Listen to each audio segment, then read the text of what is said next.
Уважаеми колеги, здравейте! Вече по традиция и съгласно наредбата на Българска федерация ръгби за държавните първенства през 2016 година, трябва да извършим тегляне на жребий за полуфиналната фаза на първенството за мъже и юноши старша възраст.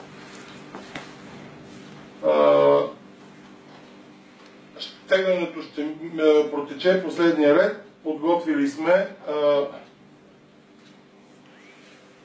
двойките от четвъртфиналната фаза на първенството с възможностите домакин-гост.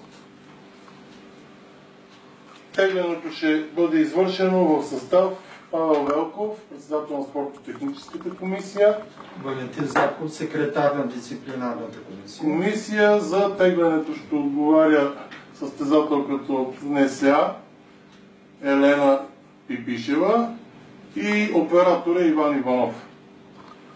Yes. Предлагам да пристъпим директно към теглянето на жребия. Първо ще определиме домакина и госта за загубилите от четвъртфиналните срещи Валяците Академик и Балкански котки Ботев. Първото е загубил от четвъртфинал Валяците Академик.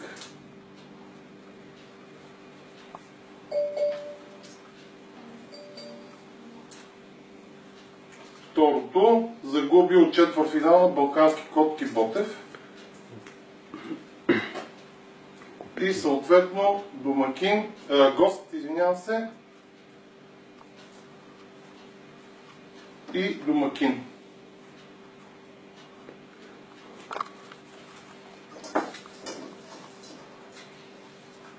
Заповядай. Първо теглиме отбор. Бърним направо. Загубил от Балкански котки Ботев. Дали е домакин или гост? По-павно, само. Домакин. В тази среща, в първата полуфинална среща, домакин ще бъде загубилият от двойката Балкански котки Ботев. Не се вижда хубаво.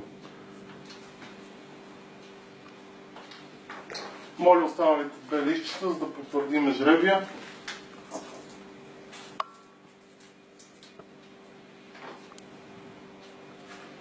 Загубил от Валяците Академик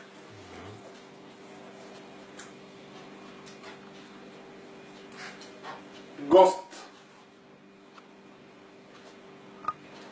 Моля господин Зарков да повторите. Домакин в първата среща кой ще бъде и кой е гост. Значи след изтегления жребий домакин е загубилият от срещите Балкански котки Ботев Бургас, а загубилият от Валяците Академик София ще бъде гост. Продължаваме с теглянето на победителите от същите срещи. Победител Балкански котки Ботев.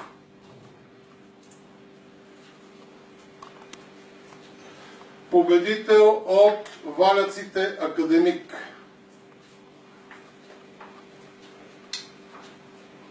Съответно, домакин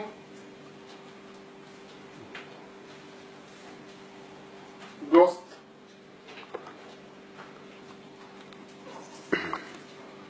Заповядайте.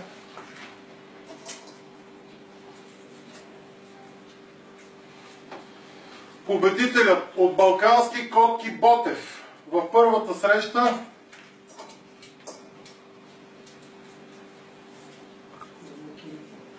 е домакин. Победителят от Балкански котки Ботев е домакин. Моля.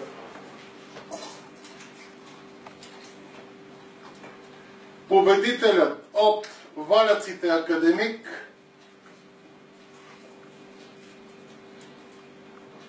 в първата среща полуфинална е гост.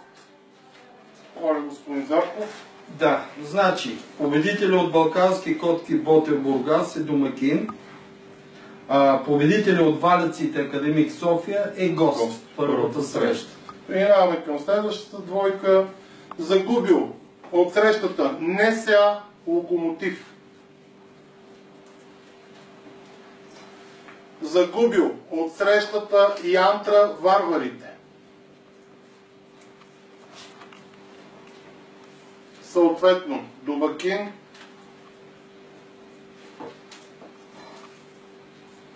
гост.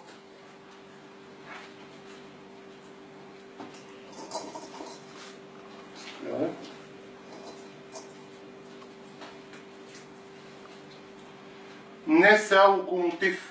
Загубилия от срещата НСА Локомотив. В първата среща ще бъде домакин.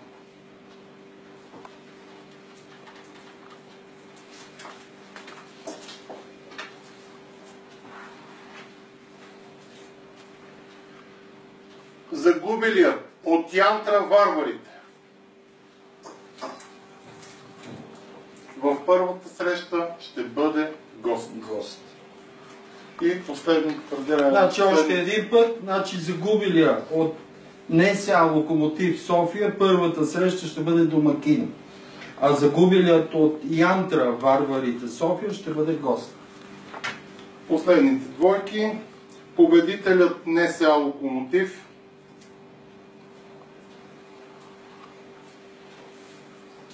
Победителят от Янтра варварите.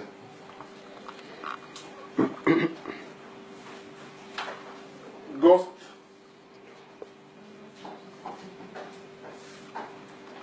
Домакин.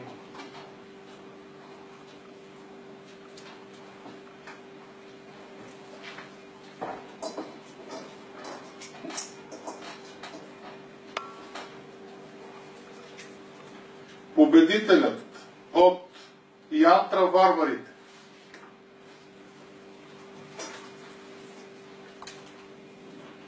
В първата среща е домакин.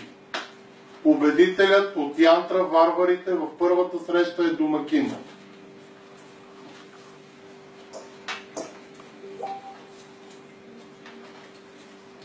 Победителят от НСА Локомотив в първата среща е гост. Надявам се, нямате съмнение относно... Така, повтарям още един път. Победител от НСА Локомотив София, първата среща е гост. А победител от Янтра Габрово варварите София е домакин. Благодаря ви. Преминаваме към тегляне на жребия за юноши старша възраст.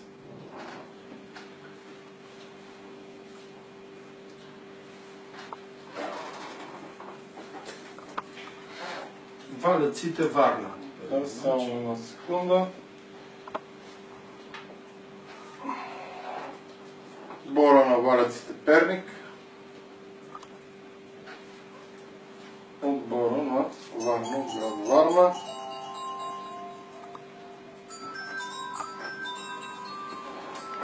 Гост.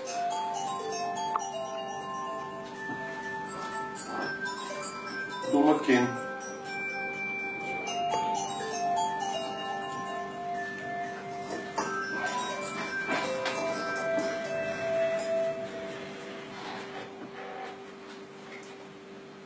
Отборът на валяците Перник.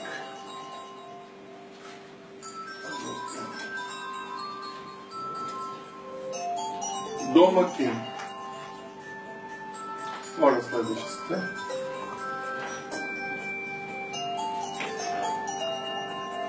Отбора на Варна.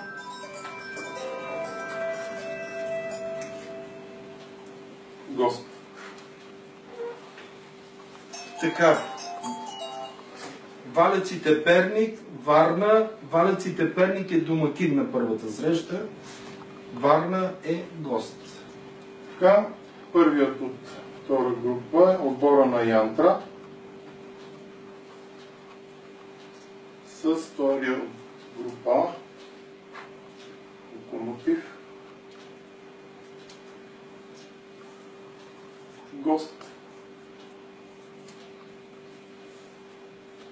Домакин.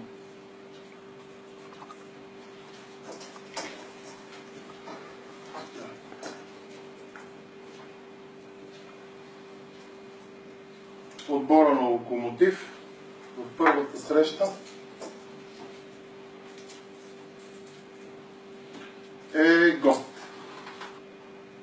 Отбора на Локомотив в първата среща е гост.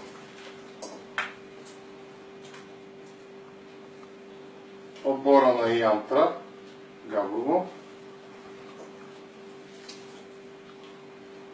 в първата среща е домакин.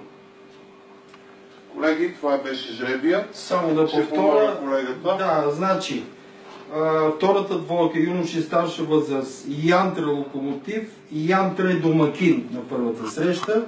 Локомотив София е гост.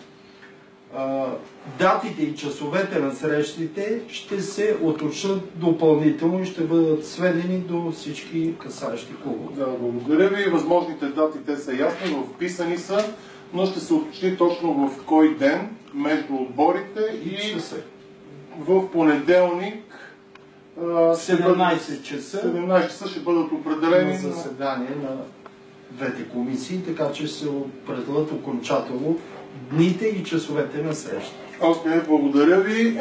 Успех на отборите. С това приключваме теглянето на жребия.